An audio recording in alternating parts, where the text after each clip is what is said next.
if there were chariots found in the Red Sea, it would probably have something to do with the crossing of the sea.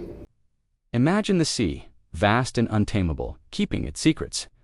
But what if one of those secrets is about to be revealed?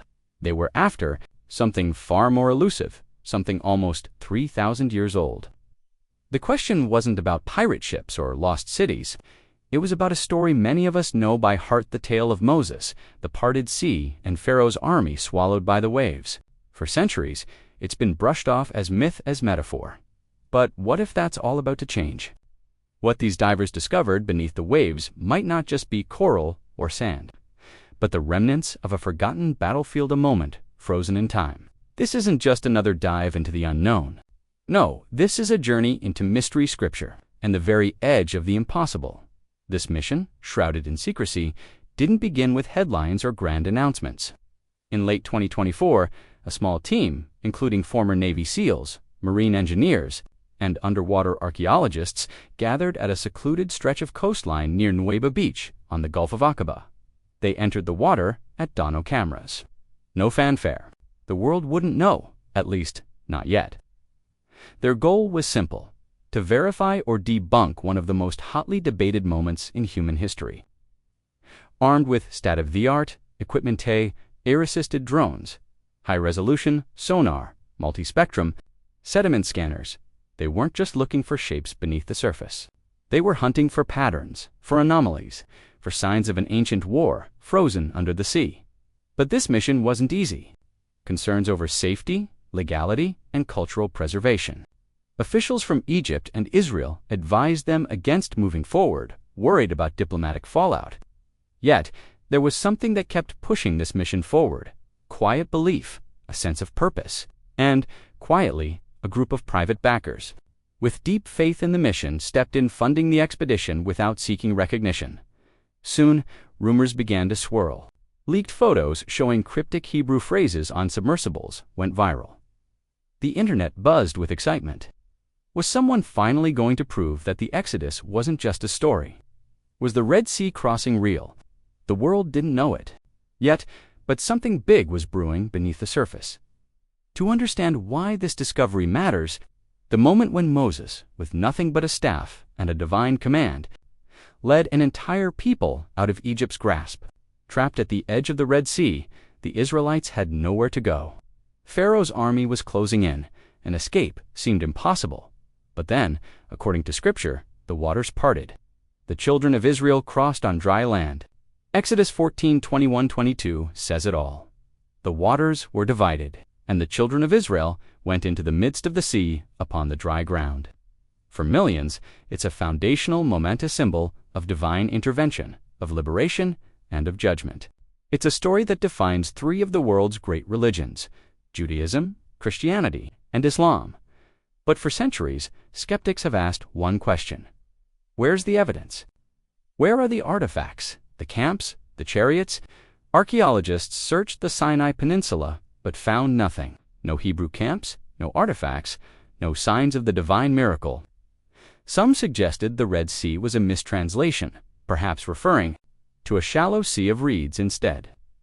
Others pointed to the Gulf of Suez, but nothing seemed to align with the grandeur of the biblical account. Then came a new theory. Near Nuweiba, this theory didn't come from universities or labs, but from explorers, Bible researchers, and map analysts. What they discovered was astonishing: an underwater land bridge between the shores of Egypt and Arabia. It was smooth, wide, and flat, perfect for a large group of people, animals, and children to cross. And perhaps most incredibly, it lay directly beneath the waves, right where ancient warriors may still be resting. Could this be the true crossing site? Was the miracle more than just a metaphor? What had long been dismissed as a fantasy now seemed to have new life. And in 2024, armed with technology that the world's explorers could only dream of, a team of divers headed straight for the coordinates, a place long rumored to hold a secret buried beneath the sea for 3,000 years. The question remains: what did they find? What lies beneath the waters? Could the Exodus finally be proven to be more than just a story?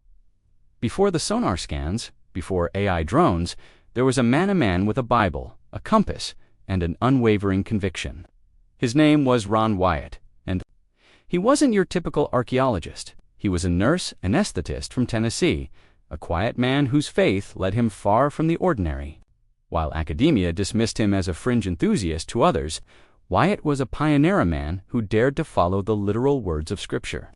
Wherever they might lead him, in 1978, Wyatt made his first dive into the Red Sea. What he claimed, to find beneath the waves, was enough to ignite both devotion and division. Coral-covered shapes, structures that seemed too perfect to be natural chariot wheels, not just one, but several.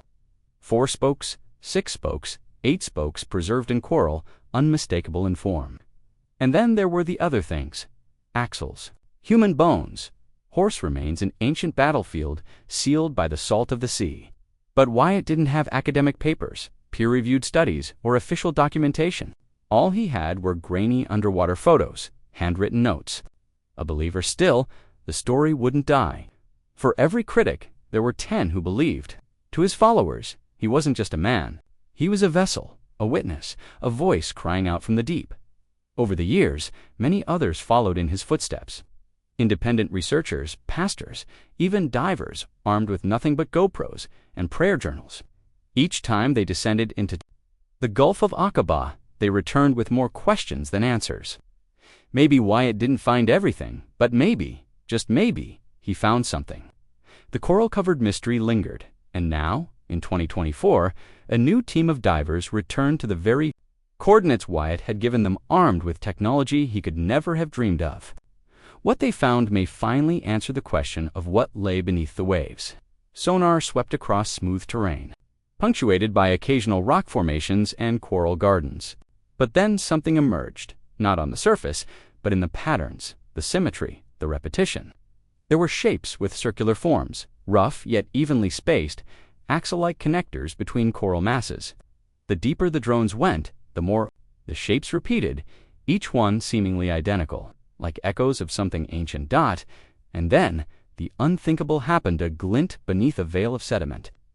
A golden flash caught the light, metallic but faint, possibly degraded, yet unmistakable.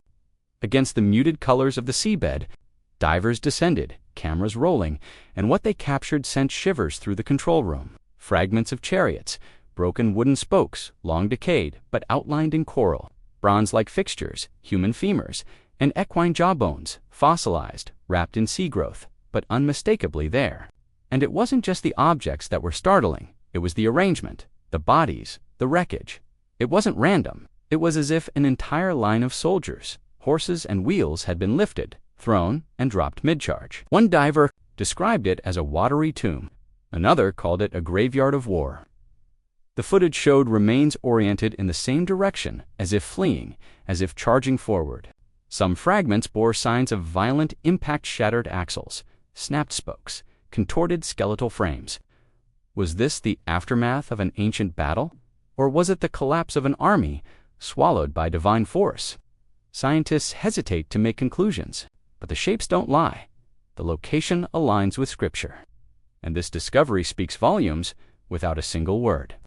It's a story of faith, of mystery, of a battle frozen in time beneath the sea.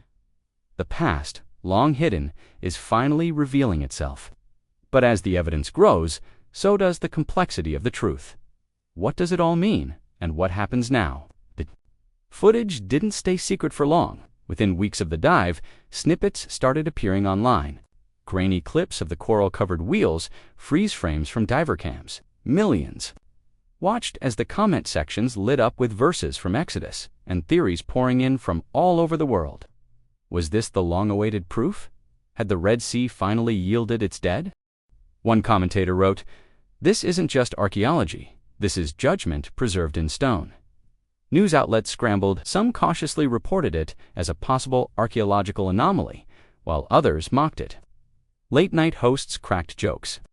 Greg Gutfeld, in his typical style, quipped, "I want a refund on my history textbook."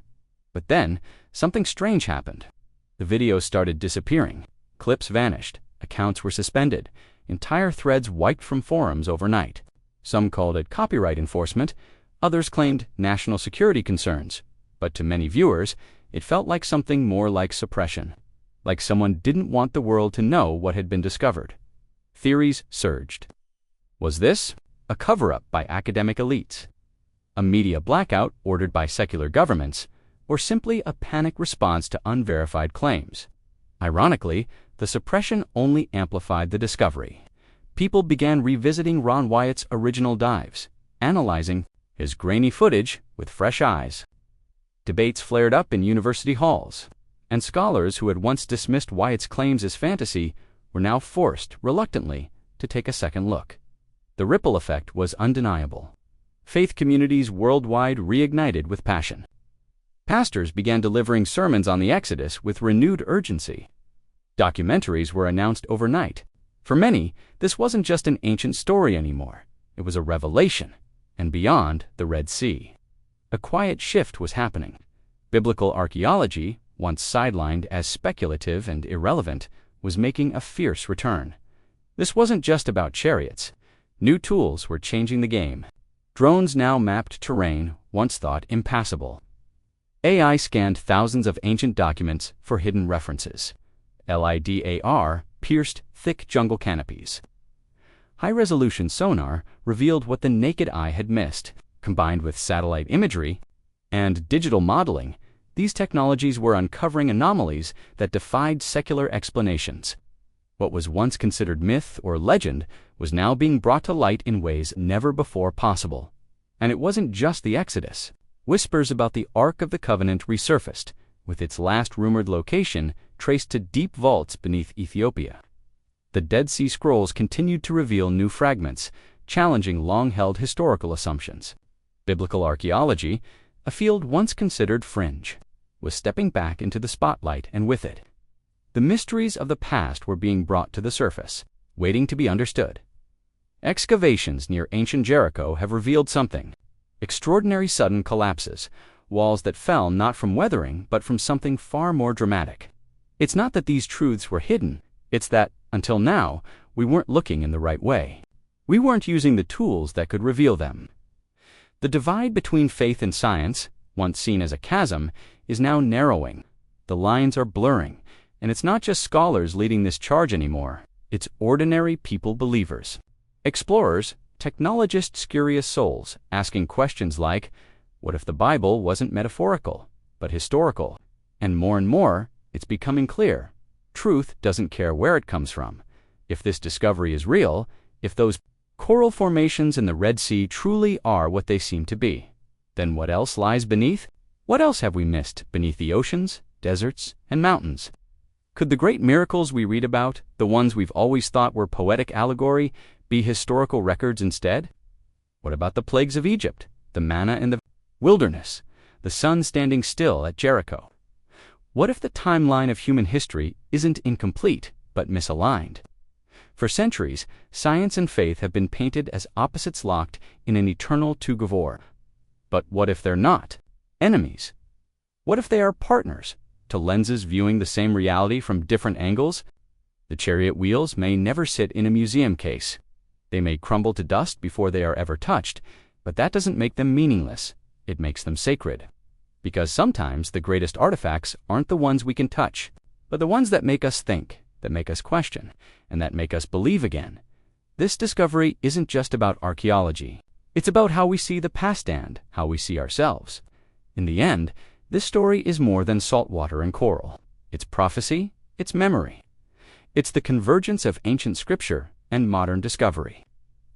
If Pharaoh's wheels truly rest at the bottom of the Red Sea, then this isn't just a footnote in a textbook. It's a divine echo, a thunderclap from history that says, what was written may indeed have been real. And so we leave you with this question. If the Red Sea holds truth, what other miracles might be real? Was the burning bush more than myth? Did fire truly fall on Mount Carmel? Did a stone really strike down a giant? History is whispering. Are we ready to listen? Let us know what you think. Drop your thoughts, your questions, your wonder in the comments below.